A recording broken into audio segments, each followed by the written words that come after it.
शैतानों का प्रलोभन। ना तो हम उन्हें रोक सकते हैं, ना ही उनके बारे में कुछ कर सकते हैं। वर्ण संकर बच्चे लोग कहते थे कि वो आधा ड्रैगन और आधा इंसान है। और अपहरण के अजीबोगरीब मामले। अंतरिक्ष से आए वो जीव इंसानों से शारीरिक संबंध बनाना चाहते थे। दुनिया भर की संस्कृतियों में इस बात से जुड़ी कहानियां मिल जाती हैं कि परग्रहियों ने इंसानों के साथ शारीरिक संबंध बनाए। मगर क्या वो कहानियां सिर्फ मिथक तो नहीं है? क्या सचमुच परग्रही पृथ्वी पर इंसानों के साथ सहवास करने आते थे?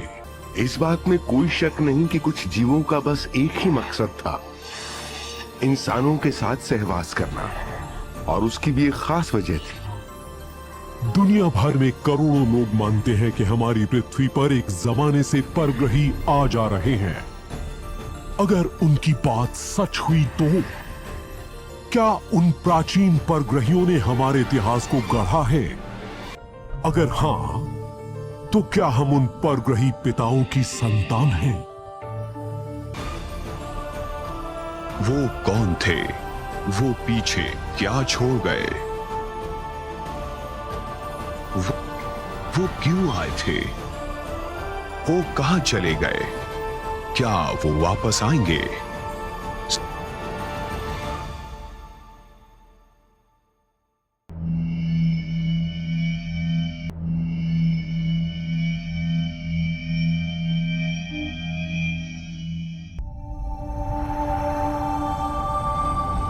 मॉर्मस्ट्रोम एयरफोर्स बेस, मोंटाना, मार्च 16, 1967। सुबह होने से पहले न्यूक्लियर मिसाइल चेंबर के पास रखरखाव करने वाली टीम ने आकाश में रहस्यमय रोशनियों को आगे पीछे उड़ते हुए देखा। ये रोशनियां इतनी ज्यादा चमकदार थी कि वो लोग समझ नहीं पा रहे थे कि वो क्या है। लेकिन जब एक रोशनी बेस की सिक्योरिटी फेंस के बाहर आकर ठहर गई, तो एक संतरी ने यूएफओ की रिपोर्ट करने के लिए अपने सुपीरियर को फोन किया।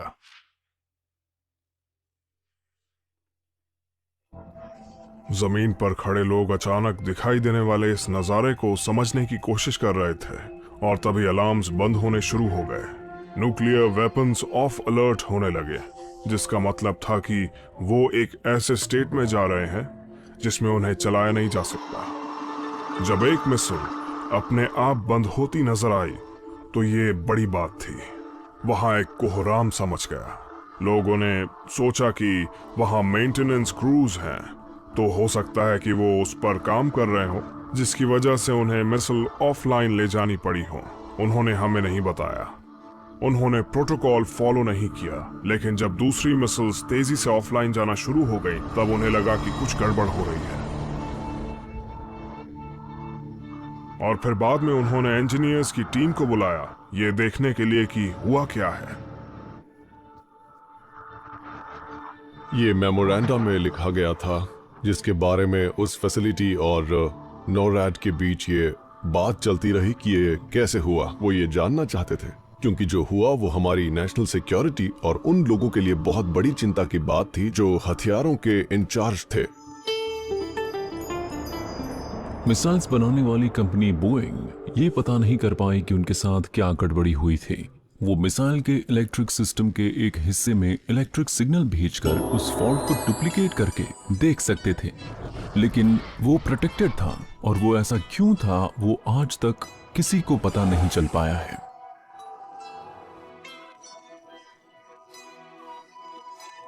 लेकिन ऐसा कौन या क्या था जिसका न्यूक्लियर मिसाइल को बंद कर देना समझ से बाहर था?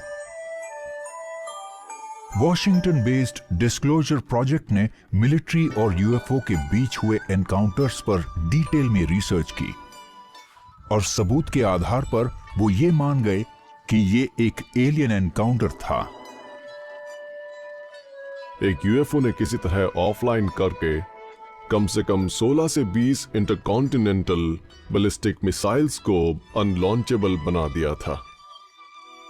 जो लोग वहां थे उन्होंने मुझे बताया कि ऐसा नहीं है कि सिर्फ वहां उनका इफेक्ट था, बल्कि उन्होंने यूएफओ देखा भी था। क्या ऐसा हो सकता है कि एलियंस मॉन्स्ट्रोम एयरफोर्स बेस पर हमें कोई मैसेज भेजने की कोशिश कर रहे हों? कुछ प्राचीन एस्ट्रोनॉट थियरिस्ट्स का मानना है कि मिलिट्री इंस्टॉलेशंस के पास बहुत सारे यूएफओ के दिखाई देने का मतलब है कि एलियंस न सिर्फ अमेरिका में मौजूद हैं, बल्कि उन्होंने हमारे आने वाले कल को आकार देने के बारे में भी सोचा है।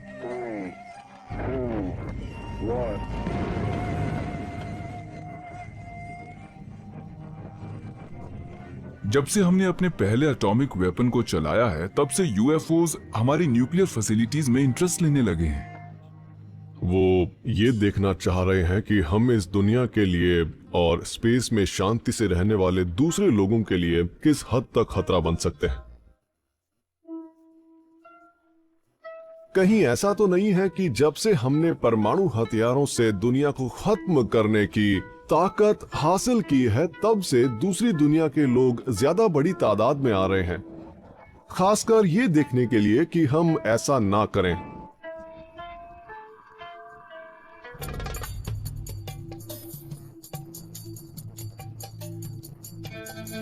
जब 1940 के दशक में यूएफओ देखे जाने की खबर आने लगी,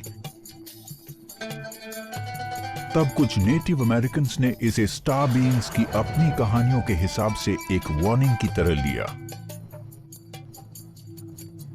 1948 में ओगमा के नाम के एक नावाओ राइटर ने मैगजीन के एक आर्टिकल में लिखा कि आज के जमाने में यूएफओ नजर आने की घटनाएं और कैलिफोर्निया के डेथ वैली एरिया में रहने वाले लोगों के एक्सपीरियंस कितने मिलते जुलते हैं। उसमें पायूट इंडियंस के पास्ट के बारे में लिखा है, और वहां इंसानों की एक प्रजाति थी जो डेथ वैली के वेस्ट साइड में पहाड़ों पर रहती थी, जो एक कमाल की और कॉम्प्लिकेटेड सिविलाइजेशन थी, जिसमें बड़ी बड़ी रोइंग बोट्स थी, जैसा कि इस मिथ में बताया गया है। बहुत बड़ी फ्लाइंग मशीन्स थी। ओगा माके ने व्हाइट मैन की इस सोच पर सवाल उठाया कि फ्लाइंग सॉसर्स और मिस्ट्री शिप्स की कहानियां नई हैं, और उन्होंने कहा, और मैं फिर कहता हूं, कि अगर तुम रेड स्किन होते तो तुम्हें पता होता कि ये सच नहीं है।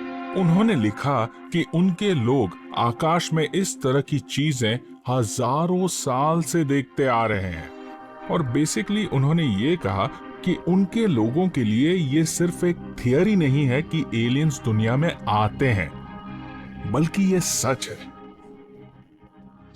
जिस बुजुर्ग पायूट चीफ ने ये कहानी बताई थी, उनका कहना था कि वो ऐसा मानते हैं कि इन यूएफओज को हमारी दुनिया में एक इंटरेस्ट है, और वो नहीं चाहते कि इंसान के कारनामों से हमारे एनवायरनमेंट, हमारी दुनिया को बर्बाद होता देखें। क्या ऐसा हो सकता है कि 1967 में मॉन्स्ट्रोम एयरफोर्स बेस पर जो यूएफओस दिखी थी वो वही चीजें हैं जिन्हें कई native American tribes star beings बताते हैं, और उन्होंने हमें एक मैसेज देने के लिए न्यूक्लियर मिसाइल्स को बंद कर दिया था? प्राचीन एस्ट्रोनॉट थियरिस्ट कहते हैं कि हां, और उनका दावा है कि एलियंस ने शायद 1812 के युद्ध में भी एक निर्णायक भूमिका निभाई हो।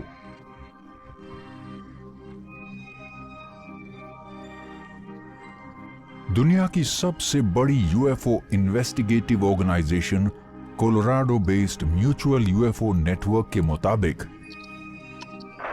2012 के पहले हफ्ते में अमेरिका में यूएफओस की रिपोर्ट्स अचानक आसमान छूने लगी, जिसमें 36 राज्यों से 233 चौंकाने वाली रिपोर्ट्स आईं, और उसके बाद से उनकी तादाद बढ़ती चली गई।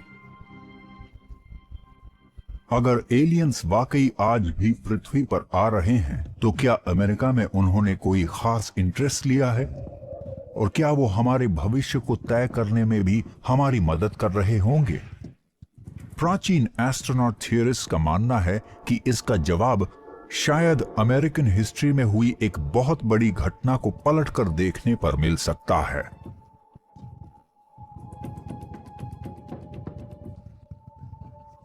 Washington DC 1814।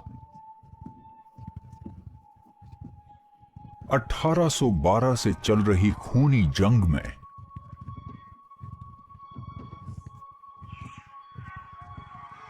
अमेरिकन हमला करने वाली इंग्लिश आर्मी से जीतने की उम्मीदें खोते जा रहे थे और फिर वो हुआ जो सोच से परे था।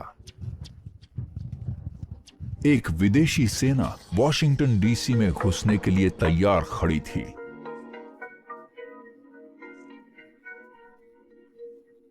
उस साल बहुत ज्यादा गर्मी पड़ी थी। ब्रिटिश फोर्सेस उस वक्त नई नई अमेरिकन आर्मी को पूरी तरह से काबू में कर सकती थी और वो वॉशिंगटन डीसी में घुस गए थे। प्रेसिडेंट मनरो और बाकी सारे पॉलिटिशियंस राजधानी छोड़ चुके थे और उस वक्त ब्रिटिश फोर्सेस उसे खाली शहर मान रही थी। तो उन्होंने वॉशिंगटन डीसी में आग लगाना शुरू कर दिया। उन्होंने व्हाइट हाउस से शुरुआत की और वो बेसिकली हमारे देश की राजधानी को जलाने वाले थे। यूनाइटेड स्टेट्स ऑफ अमेरिका, जो उस वक्त कुछ ही दशक पुराना था, आग की लपटों में घिरने ही वाला था। लेकिन तभी कुछ अजीब हुआ। उस दिन बहुत गर्मी थी, बहुत उमस थी और पहले तो उन्होंने यही सोचा कि इससे उन्हें वॉशिंगटन डीसी को जलाने में बहुत मदद मिलेगी। आसमान में कोई बादल नहीं थे, लेकिन अचानक बहुत तेजी से मौसम बदला। बहुत बड़े तूफानी बादल आ गए और बारिश शुरू हो गई और उसके बाद अचानक कहीं से एक भयंकर आंधी आ गई और वो सीधे ब्रिटिश ट्रूप्स पर टूट पड़ी और उन्हें पीछे हटने पर मजबूर कर दिया। और उसी वक्त भयंकर बारिश ने सारी आग बुझा डाली और वॉशिंगटन डीसी बच गया। हिस्ट्री में इसे ऐसे दर्ज किया गया है जैसे एक झटके में अमेरिकन की किस्मत बदल गई। लेकिन कुछ एंशिएंट एलियन थ्योरिस्ट का मानना है कि शायद ये एक यूएफओ एनकाउंटर था, दूसरी दुनिया की एक इंटेलिजेंस जो कि तूफान लेकर आई थी और इसने लड़ाई का रुख और शायद अमेरिकन हिस्ट्री को बदल दिया।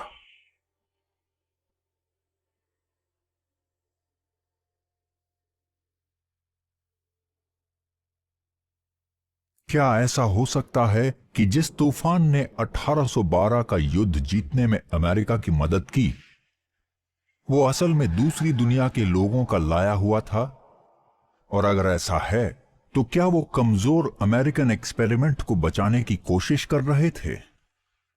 एक इंटरेस्टिंग थ्योरी कहती है कि शायद अमेरिका में कुछ ऐसी बात थी जिसमें दूसरी दुनिया की इंटेलिजेंस ने इंटरेस्ट लिया, चाहे वो रिलीजन की आजादी हो, डेमोक्रेसी को लेकर नए आइडियाज हो, रिपब्लिक या किसी और चीज की बात हो, जिसने एलियंस का ध्यान अपनी तरफ खींचा और शायद उन्हें मजबूर कर दिया कि वो जीतने में इस देश की मदद करें। मुझे लगता है कि ऐसा इसलिए हुआ होगा क्योंकि एक देश की हैसियत से अमेरिका को लेकर ये भविष्यवाणी की गई थी कि ये बचा रहे और दूसरी दुनिया के लोगों ने इस यंग अमेरिका को पाला और उसकी देखभाल की, जैसे कोई माँ बाप अपने बच्चों की देखभाल करते हैं और साथ ही साथ हर तरह से उनका बचाव भी करते हैं। तो जब दूसरी दुनिया के लोगों ने ये देखा कि अमेरिका इस जंग में हार सकता है और उस पर कब्जा हो सकता है, तो उन्होंने बीच में आकर इतिहास ही बदल दिया। हमारे पूरे इतिहास में जो रहस्यमयी चीजें दिखाई दी हैं और जो अजीब घटनाएं हुई हैं, क्या वो अमेरिका के पास दूसरी दुनिया की विरासत होने का सबूत हो सकता है? नॉर्थ अमेरिका की रिकॉर्डेड हिस्ट्री की शुरुआत से ही हमने सुना है कि ऐसी चीजें दिखाई दी हैं,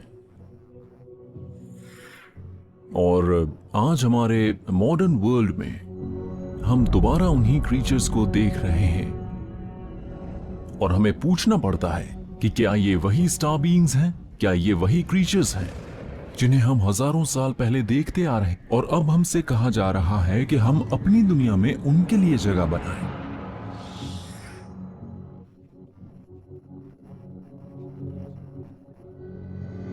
मैं बिल्कुल इस बात को मानता हूं कि लोगों के शक से आगे बढ़कर सबूतों ने इस सच को साबित कर दिया है कि दूसरी दुनिया की सिविलाइजेशंस एक बार फिर हमसे जुड़ रही है।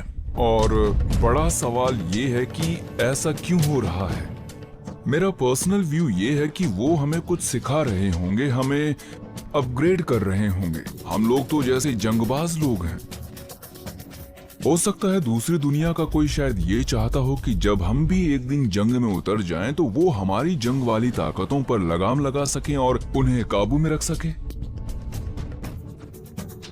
क्या ऐसा हो सकता है कि एलियंस अमेरिका में आते रहे हों और पूरे मानव इतिहास में यहाँ के लोगों पर नजर रख रहे हों? क्या ऐसे सबूत हो सकते हैं जो अभी तक खोजे नहीं गए हैं, जो गुफाओं में, सुनसान चट्टानों पर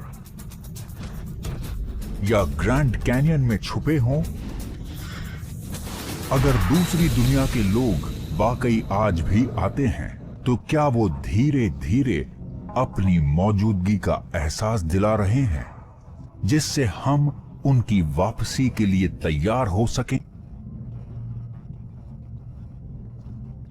लाइप्जिग, जर्मनी, साल 2010। Max Planck Institute of Evolutionary Anthropology के सवांटे पाबो के नेतृत्व में जीव वैज्ञानिकों की एक टीम ने बड़ी ही चौंकाने वाली घोषणा की। उनका कहना था कि प्राचीन काल के इंसान न सिर्फ दूसरे प्राचीन होमिनिड जीवों के साथ रहते थे, बल्कि उनके साथ सहवास भी करते थे। मगर उनकी सबसे ज्यादा दंग करने वाली खोज तो ये है कि एक और अनजान प्रजाति के जीवों का डीएनए इंसान के डीएनए में था।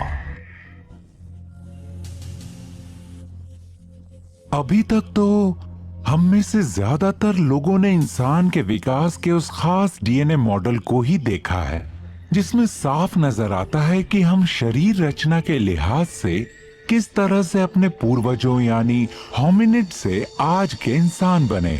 लेकिन अब वो बात गलत साबित हो चुकी है।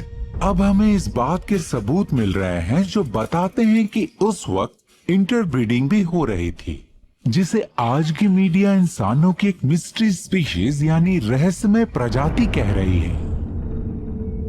इस बात पर बड़ी बहस छिड़ी है कि निएंडरथाल और दूसरे जीव इंसानों के साथ शारीरिक संबंध बनाते थे या नहीं। लेकिन अगर उस वक्त भी ऐसे वानर थे जो डार्विन की थ्योरी के मुताबिक विकसित हुए थे, तब ऐसा कुछ कर पाना बहुत मुश्किल नहीं था और उससे एक संकर प्रजाति भी पैदा हो सकती थी। विस्कॉन्सिन यूनिवर्सिटी के मानव शास्त्री डॉक्टर जॉन हॉक्स ने कई हजार साल पुराने इंसान के डीएनए का बड़ी बारीकी से विश्लेषण किया और वो नतीजों से बड़े दंग थे। उनका कहना है कि अगर हम 3000 ईसा पूर्व के किसी शख्स के डीएनए की तुलना आज के किसी इंसान के डीएनए से करें तो उसमें 7% का बदलाव नजर आता है। इंसान के जीनोम का अध्ययन करते हुए डॉक्टर हॉक्स ने देखा कि पिछले 5000 सालों में हमारा डीएनए इतिहास में उसके पहले के 5000 की तुलना में करीब 100 गुना तेजी से विकसित हुआ है। सवाल है कि पिछले 5000 साल में आखिर ऐसा क्या हुआ कि इंसान के डीएनए की संरचना 7% बदल गई? क्या ऐसा हो सकता है कि इन 5000 सालों के दौरान परग्रहियों ने इंसानों के साथ सहवास किया, जिसकी वजह से इंसानों के डीएनए की संरचना में इतना जबरदस्त बदलाव आ गया? क्या ऐसा हो सकता है कि हमारे पूर्वज सिर्फ पृथ्वी पर ही रहने वाले नहीं थे, बल्कि वो दूसरी दुनिया से आए जीव भी थे? प्राचीन अंतरिक्ष विचारक तो यही मानते हैं। कि इस बात के सबूत तो हमें इतिहास की उन तमाम कहानियों से मिल सकते हैं जिनमें इंसानों के देवताओं के साथ सहवास का जिक्र है। दुनिया भर की संस्कृतियों और उनके मिथकों में दूसरी दुनिया के उन जीवों, देवताओं और परग्रहियों के साथ शारीरिक संबंध बनाने की बात बड़ी ही आम है। हम उस बात को किस तरह से कहते हैं, ये उस जगह की धार्मिक और सांस्कृतिक मान्यताओं पर निर्भर करता है। हमें कई ऐसी कहानियां पढ़ने को मिलती हैं जिनमें तरह तरह के अनोखे जीवों के इंसानों के साथ सहवास करने की बात कही गई। अब हमें उन कहानियों को ही आज के नजरिए से देखना होगा ताकि शुरू से चले आ रहे प्रतीकों को खत्म किया जा सके और उन घटनाओं को इस तरह से देखा जाए कि क्या उन परग्रहियों से सहवास करने की जो बात कही गई है वो सही हो सकती है। इंसानों और परग्रहियों के आपस में सहवास करने के हमें बड़े ही पुख्ता सबूत मिल रहे हैं। कई अलग अलग संस्कृतियों में इसकी चर्चा है, जिसे देखते हुए ये कहना कि ये एक साजिश है, कल्पना है, सरासर गलत होगा। लेकिन सवाल ये उठता है कि अगर परग्रही प्राचीन काल से ही इंसानों के साथ सहवास कर रहे थे तो इसके पीछे उनका मकसद क्या था। प्राचीन अंतरिक्ष विचारक मानते हैं कि इसका जवाब हमें बाइबल की उन कहानियों में मिल सकता है जिनमें पृथ्वी पर आए फरिश्तों की बात की गई है।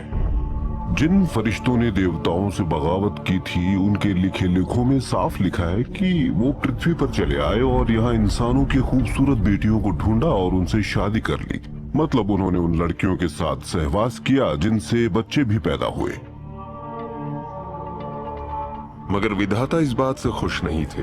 विधाता की उस नाखुशी की चर्चा जेनेसिस में उतनी नहीं की गई है जितनी कि ओल्ड टेस्टामेंट की बुक ऑफ इनॉक में की गई है, और उस किताब पर कोई सवाल नहीं उठा सकता। बुक ऑफ इनॉक में ये भी लिखा है कि 200 फरिश्तों ने विधाता से बगावत की और पृथ्वी पर आकर इंसान औरतों के साथ शारीरिक संबंध बनाए। बुक ऑफ इनॉक में इस बात का जिक्र है कि दूसरी दुनिया से आए वो जीव पृथ्वी की सुंदर औरतों के साथ शारीरिक संबंध बनाना चाहते थे, इसीलिए वो एक साथ पृथ्वी पर कसम खाकर आए थे कि वो ऐसा करेंगे भले ही वो नियमों के खिलाफ हो।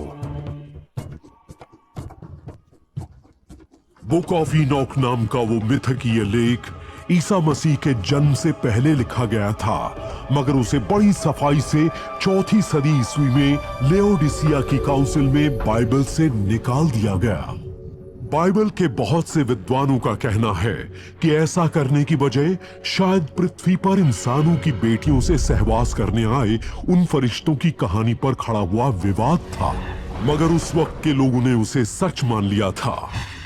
अब सवाल ये है कि अगर पृथ्वी पर आए उन फरिश्तों की बात सच्ची भी है तो ऐसा आखिर कैसे हो सकता है कि वो दैवी जीव न सिर्फ इंसान औरतों से सहवास करें बल्कि बच्चे भी पैदा कर ले। अगर हम ये मान भी लें कि वो फरिश्ते वैसे ही थे जैसा कि हम उनके बारे में जानते हैं, तो ये बात अपने आप में ही बड़ी चौंकाने वाली है कि वो आखिर पृथ्वी की औरतों के साथ ही शारीरिक संबंध क्यों बनाना चाहते थे। शारीरिक रूप से ऐसा कर पाना तो नामुमकिन है। तो इसका मतलब है कि बाइबल की उस कहानी में जरा भी सच्चाई है जैसा कि हम मानते हैं, तो सबसे पहले तो हमें ये समझना पड़ेगा कि देवताओं की वो औलादें क्या थीं। हमें उस व्याख्या को बदलना पड़ेगा और फिर नए तरीके से उसकी व्याख्या करनी पड़ेगी। ऐसे में ये बात अचानक ही सही लगने लगती है। अब समस्या ये है कि अगर परग्रहियों ने सचमुच हमारे पुरखों के साथ संबंध बनाए थे, तो इसका मतलब है कि उनके जननांग भी हमारे जैसे ही थे, वरना ऐसा कर पाना संभव ही नहीं था। एक और बात भी है जो गौर करने वाली है कि वो यहाँ मन बहलाने नहीं आए थे, जैसा कि हम आज के दौर में सेक्स के बारे में सोचते या कहते हैं। उनका एक खास मकसद था, वो इंसान के जेनेटिक पूल को बदलना चाहते थे।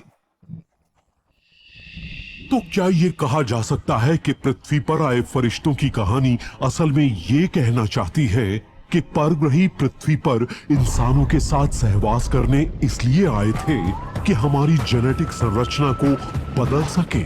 ये प्राचीन लेख हिब्रू बाइबल से लिया गया है और इसमें भी इस बात की चर्चा है कि उन परग्रहियों से सहवास के बाद जो बच्चे पैदा हुए वो एक विशाल नस्ल के थे और उन्हें नेफिलिम कहा गया। नेफिलिम ऐसे जीव थे जो फरिश्तों और इंसानों के संबंधों से पैदा हुए थे और जाहिर है वो काफी बड़ी कद काठी के थे। देवताओं के बेटे और इंसान की बेटियों के सहवास से जो बच्चे पैदा हुए थे वो पूरी तरह इंसान नहीं थे। वो असल में वो जीव थे जिन्हें हम आज देवता मानते हैं। वो हमारी तरह होमोसेपियन आदमी नहीं थे, वो होमो सुपीरियर्स थे। उनके अंदर कुछ अलग खूबियां थी, ज्यादा शक्ति थी। हो सकता है कि उनका कद भी ऊंचा हो। उन जीवों ने पृथ्वी पर बहुत भयंकर तबाही मचा दी थी। क्यों? क्योंकि वो मूल रूप से पृथ्वी के थे ही नहीं। अगर ये बात सच हुई जो डॉक्टर हूवर की रिसर्च से सामने आ रही है कि उल्का पिंड असल में परग्रही जीवों के लिए बहुत अच्छे इंक्यूबेटर्स हैं और ब्रह्मांड में ऐसे सूक्ष्म जीव बड़े आम हैं, तो क्या वाकई पृथ्वी पर उन जीवों को लगातार भेजा जाता रहा है? ऐसे जीवों को जो न सिर्फ बढ़ सकते हैं और म्यूटेट हो सकते हैं बल्कि मनुष्यों के लिए खतरा भी बन सकते हैं।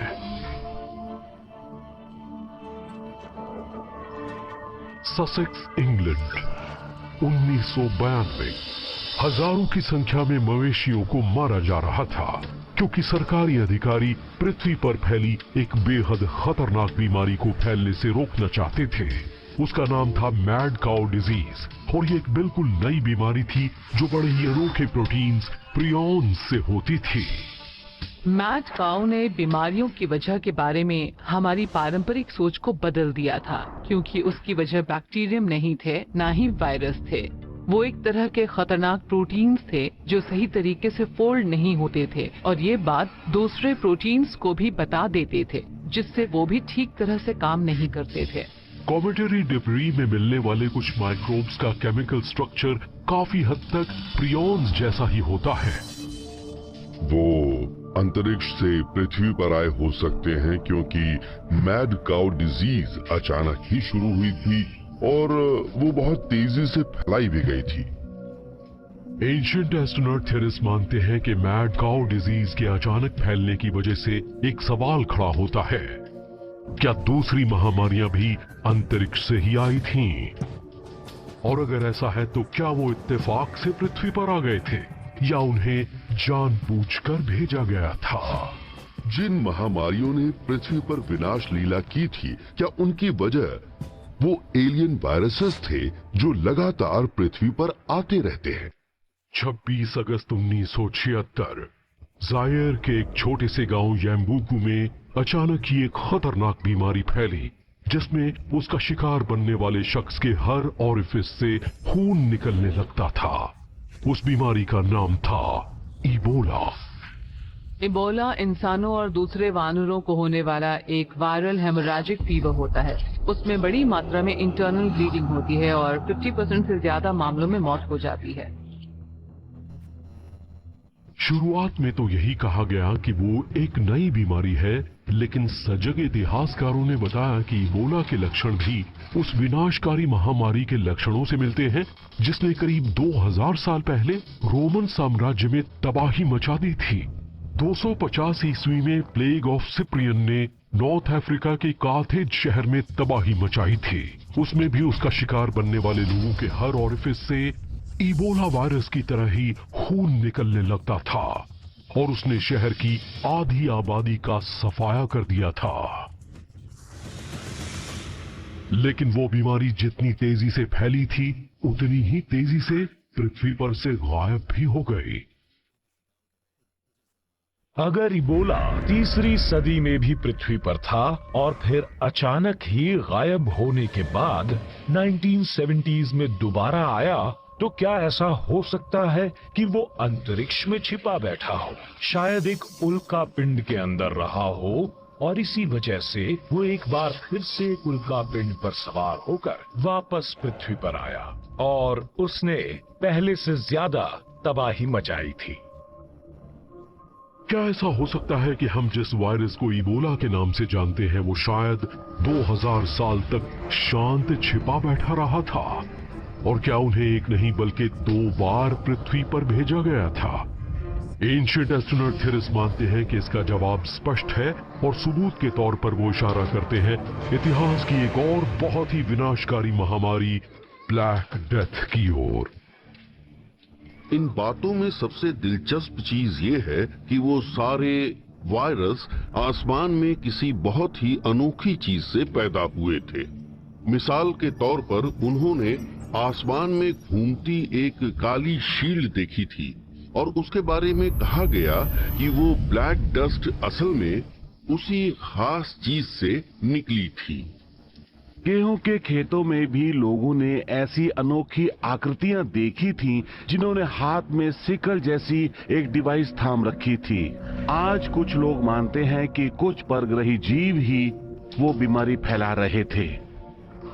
हैरानी की बात है कि आधी आबादी खत्म होने के बाद उस महामारी में जो लोग जिंदा बच गए थे, उन्हें दुगनी दौलत और पिछली पीढ़ियों के कुदरती संसाधन भी मिले। क्या ऐसा हो सकता है कि ये परग्रहियों की एक सोची समझी योजना थी? एंशिएंट एस्ट्रोनॉट थेरिस्ट मानते हैं कि ऐसी कोई योजना मुमकिन हो सकती है। अगर किसी परग्रही संस्कृति को ये नजर आया हो कि पृथ्वी की आबादी इतनी बढ़ गई है कि पृथ्वी उसका भार नहीं उठा सकती, तो फिर वो वही करेंगे ना जो हम जंगली जीवों के साथ करते हैं। हम क्या करते हैं? जंगली जीवों को मार डालते हैं। अब कहीं ऐसा तो नहीं कि परग्रही भी हमें उसी तरह से मार रहे थे? ये शायद डिजाइनर वायरसेस या बैक्टीरिया थे, जिन्हें पृथ्वी पर खास जेनेटिक कमजोरियों वाले लोगों की जान लेने के लिए भेजा गया था, ताकि बाकी के जीन पूल को बेहतर बनाया जा सके। लेकिन अगर परग्रही हमें मारना चाहते थे या हमारे जेनेटिक मेकअप को उन माइक्रोब्स के जरिए मजबूत बनाना चाहते थे, तो प्रश्न उठता है कि क्यों? कुछ एंशिएंट एस्ट्रोनॉट थेरिस्ट मानते हैं कि उनका असली मकसद था हमें भी अपने जैसा बनाना। पेरिस, फ्रांस, जुलाई 2013। वैज्ञानिकों ने एक बिल्कुल अलग किस्म के बहुत बड़े माइक्रोब्स के मिलने की बात कही, जिनका नाम था पैंडोरा वायरसेस। पैंडोरा वायरस के जीनोम का करीब 94% हिस्सा पृथ्वी पर रहने वाले किसी भी दूसरे जीव से नहीं मिलता था। वो वायरसेस काफी बड़े थे, जैसे कि पेंडोरा वायरसेस। उनकी जीन्स की फ्रीक्वेंसी भी बहुत ज्यादा थी और वो ऐसे किसी भी जीव से नहीं मिलती थी जिन्हें हम जानते हैं। हालांकि ये भी परग्रही हैं, लेकिन पेंडोरा वायरसेस की एक चीज पृथ्वी के दूसरे जीवों से मिलती जुलती थी, डीएनए। पैनस्पर्मिया का समर्थन करने वाले इस बात पर भी जोर देते हैं कि इस ब्रह्मांड के सभी जीवों का आधार है डीएनए। इस वजह से पृथ्वी पर रहने वाले जीव भी कहीं और रहने वाले जीवों के रिश्तेदार हैं। अगर डीएनए अंतरिक्ष में हर जगह मौजूद है और हम लोग उसी डीएनए का प्रोडक्ट हैं और हमारी गैलेक्सी में रहने वाले दूसरे जीव भी उसी डीएनए के बने हैं, तो फिर इस बात में कोई शक नहीं कि हम लोगों के बीच एक सिम्बायोटिक रिलेशनशिप है। अगर ब्रह्मांड के सारे जीवों का आधार वो डीएनए ही है, तो इसका मतलब है कि परग्रही भी हमारे करीबी रिश्तेदार ही हैं। क्या यही वजह है कि अगवा होने वाले ज्यादातर लोग कहते हैं कि उन्हें अगवा करने वालों की ज्यादा दिलचस्पी उनके जेनेटिक मटेरियल में थी? अगवा होने वाले कई लोगों ने कहा कि उन्हें यूएफओस पर ले जाया गया और उनके ऊपर मेडिकल एक्सपेरिमेंटेशन हुए। चश्मदीदों का कहना है कि उनके शरीर से खून, स्पर्म, एग्स वगैरह निकाले गए थे। ये भी मुमकिन है कि एक एलियन इंटेलिजेंस हमारे डीएनए से छेड़छाड़ करके हमें अपने जैसा बनाना चाहते थे, और हो सकता है कि एक दिन दोनों प्रजातियां एक हो जाएं और फिर वो हमारे ईश्वर ना रहें बल्कि हम भी उनके बराबर हो जाएं। अगर परग्रही जीव इन माइक्रोब्स के जरिए हमें अपने जैसा बनाना चाहते थे, तो हमारे अंदर भी उस तरह के जेनेटिक फिजिकल एवोल्यूशन के साइंस नजर आने चाहिए। ये भी कह सकते हैं कि हमारा टेस्टोस्टेरोन लेवल काफी कम हो जाएगा, हम ज्यादा नाजुक हो जाएंगे, साथ ही हमारी सोचने की क्षमता भी बढ़ जाएगी। कुछ लोग कहते हैं कि वो बदलाव हो भी रहे हैं। आजकल इंसानों के विकास में नए ट्रेंड्स चल रहे हैं। स्पर्म काउंट्स कम हो रहे हैं और स्पर्म काउंट्स कम होने की वजह से आज दुनिया की आबादी 800 करोड़ से 1000 करोड़ तक ही पहुंच पाई है। हो सकता है कि हम भी एक दिन एलियंस जैसे ही बन जाएं, और जिस दिन ऐसा हुआ हम भी जेनेटिकली उनके जैसे ही हो जाएंगे, और तब वो हो जाएगा जो वो चाहते हैं, और तब हम शायद हायर इंटेलिजेंस के डेवलपमेंट को एक जेनेटिक ट्रोजन हॉर्स की तरह देखेंगे, और तब हम शायद आसानी से एलियन स्पीशीज के साथ जेनेटिकली घुल मिल जाएंगे। क्या हम इंसान उस अनूठे बायो इंजीनियरिंग प्रोजेक्ट के सब्जेक्ट्स बन गए हैं जिसे परग्रही जीवों ने शुरू किया है? एंशिएंट एस्ट्रोनॉट थेरिस्ट मानते हैं कि इसका जवाब सिर्फ हाँ ही नहीं है, बल्कि वो कहते हैं कि ये प्रक्रिया ये भले ही कई बार काफी तकलीफदेह होती है, पर इससे मानव सभ्यता को काफी फायदा होगा। इसके साथ साथ वो हमें ये चेतावनी भी देते हैं कि परग्रहियों का शायद एक और एजेंडा भी है जिससे हमें नहीं उन्हें फायदा होगा।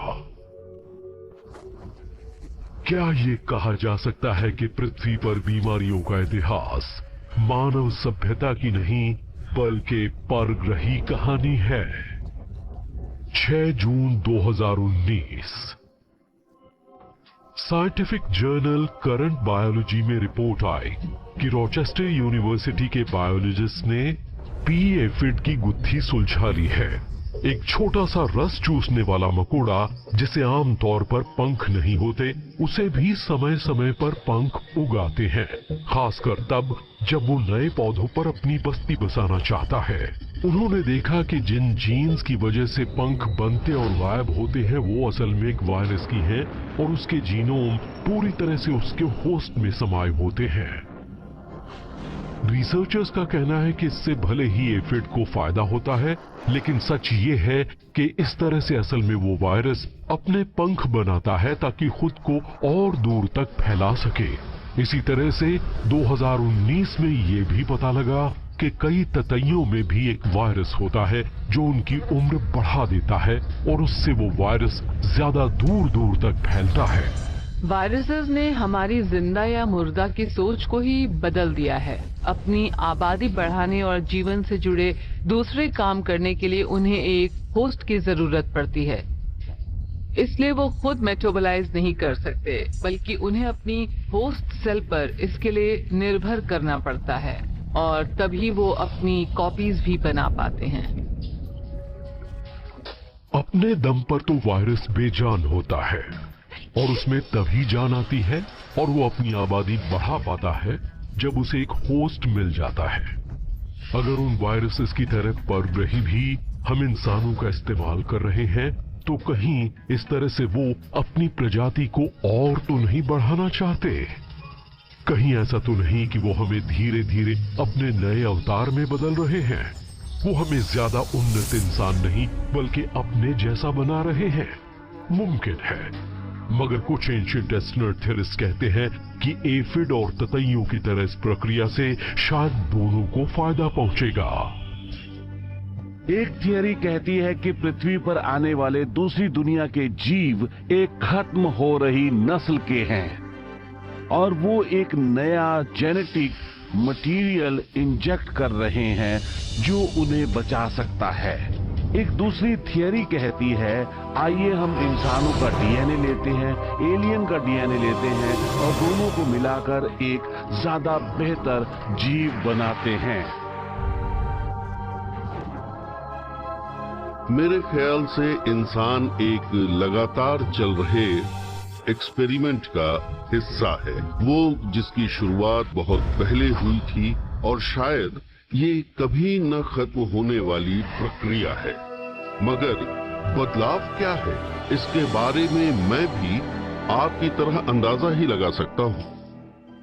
अगर हमें ये पता लगता है कि वो वायरसेस सचमुच अंतरिक्ष से आए थे, तो इस बात का भी पता लग जाएगा कि उन वायरसेस और एवोल्यूशन के बीच एक रिश्ता है, और ये बात यूनिवर्सल है।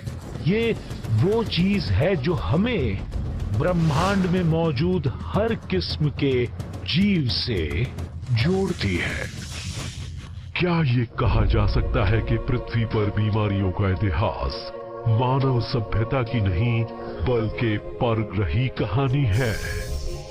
जहां तक एंशिएंट एस्ट्रोनॉट थ्योरीज की बात है तो वो कहते हैं हाँ, और अगर ये बात सही है तो उनके मुताबिक उन एलियन इन्फेक्शंस का मकसद हमें खत्म करना नहीं बल्कि हमें इम्यूनाइज करना है। वो हमें उस दिन के लिए तैयार कर रहे हैं जब इंसान अपने परग्रही रिश्तेदारों के सामने होगा।